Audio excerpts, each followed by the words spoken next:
Le livre « Atteindre l'excellence » à propos de l'auteur Robert Greene. Robert Greene est un auteur et conférencier connu pour son contenu sur la stratégie, la séduction et le pouvoir. Diplômé en études classiques de l'Université de Californie, il a également écrit le livre à succès, Power, les 48 lois du pouvoir, et plus de 30 ouvrages. À qui convient ce livre? Le contenu du livre, Atteindre l'excellence, est idéal pour les personnes qui cherchent à devenir quelque chose de plus et ne croient pas en leur propre potentiel ou n'ont pas la force de réaliser ce qu'elles veulent.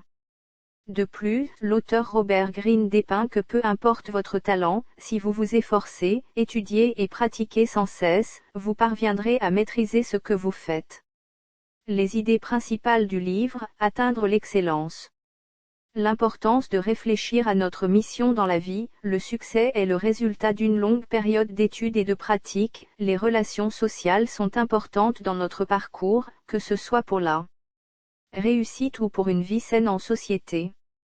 Il n'y a rien de tel que la magie ou l'intelligence innée lorsqu'il s'agit du processus de maîtrise. Nous avons déjà des prédispositions pour cela, il nous suffit d'exploiter nos inclinaisons et nos capacités à notre avantage, l'importance d'avoir une orientation. Trouver un bon mentor est important pour atteindre la maîtrise du succès. La recherche de l'excellence. Le pouvoir suprême. Dans l'introduction du livre « Atteindre l'excellence », l'auteur Robert Greene nous présente ce qui motive la sensation de maîtrise. Il s'agit d'une forme maximale de pouvoir qui atteint généralement son apogée dans les moments de tension. Au quotidien, nous vivons nos rêves et nos désirs uniquement à l'intérieur, comme des coquillages. Toutefois, lorsque des forces extérieures nous obligent à agir de manière exceptionnellement différente, c'est à ce moment-là que nous mettons nos idées en pratique et que nous les connectons au monde. Cette force maximale du pouvoir, malheureusement, n'apparaît que dans ces moments de conflit et s'évapore ensuite, pour revenir à un processus intérieur. Peu de gens peuvent persister à maintenir actif ce processus extérieur. Et devinez quoi, ces personnes développent la maîtrise. Sur ce point, Greene présente les niveaux du processus qui aboutissent à la force de puissance maximale. L'apprentissage, c'est le moment où nous n'avons pas encore mis en pratique l'apprentissage, n'ayant qu'une image superficielle de la réalité. Créatif-actif, c'est la phase où nous acquérons la capacité d'expérimenter et d'agir dans d'autres situations. La maîtrise, c'est le stade où notre niveau de connaissance est si profond que nous avons déjà le pouvoir de le gérer et de le partager dans la société. L'évolution de la maîtrise. Depuis la préhistoire, les êtres humains ont toujours eu besoin de moments de maîtrise pour que le cours de leur histoire ne décline pas. Par exemple, nous avons nos ancêtres, qui ont cessé d'être chassés et sont devenus des chasseurs.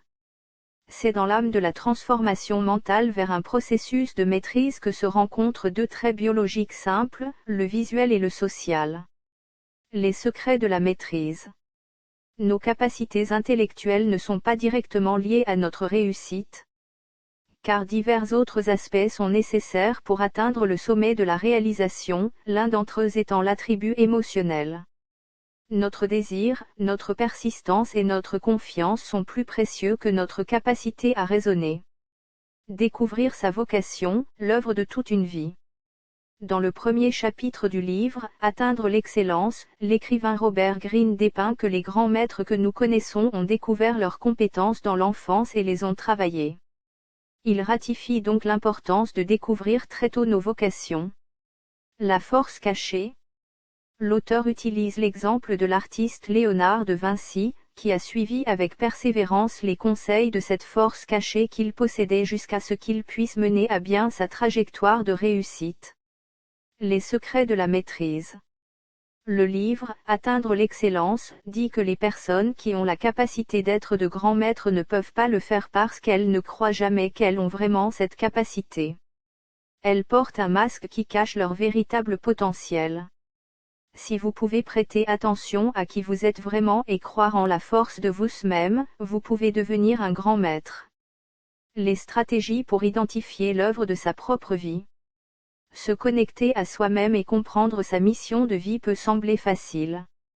L'auteur Robert Greene déclare dans son livre « Atteindre l'excellence » qu'il s'agit d'une tâche qui nécessite une planification et une stratégie afin de faire face aux obstacles. A contrario, certains contretemps sur notre chemin peuvent nous empêcher d'atteindre le succès. Lorsque vous les trouvez, adoptez la stratégie suivante, résistez aux tentations d'être comme les autres et ignorez les faiblesses. Votre mission de vie n'est peut-être pas le résultat d'une inclination grandiose ou prometteuse, mais vous pouvez avoir beaucoup de succès si vous savez vous débrouiller et surmonter les difficultés. Se soumettre à la réalité, l'apprentissage idéal. Dans cette partie du livre, Atteindre l'excellence, le concept d'apprentissage idéal pour atteindre le succès est abordé. Comprendre l'importance de l'apprentissage est l'une des clés de la réussite. L'auteur Robert Greene propose des stratégies pour réaliser votre apprentissage idéal. Valorisez l'apprentissage, jamais l'argent, élargissez vos horizons, restaurez le sentiment d'infériorité, faites confiance au processus, augmentez l'endurance et surmontez la douleur, apprenez de l'échec, combinez le « comment » avec le « quoi », avancez par essais et erreurs. A contrario, dans ce processus, il n'y a pas de déviation possible, car il n'existe aucun moyen de contourner la phase d'apprentissage. Notre cerveau a la nature d'exiger une longue exposition à une certaine zone. Cela permet à nos compétences complexes de s'intégrer constamment, libérant ainsi de l'espace mental pour d'autres nouvelles activités. Absorber le pouvoir des maîtres, la dynamique du mentor.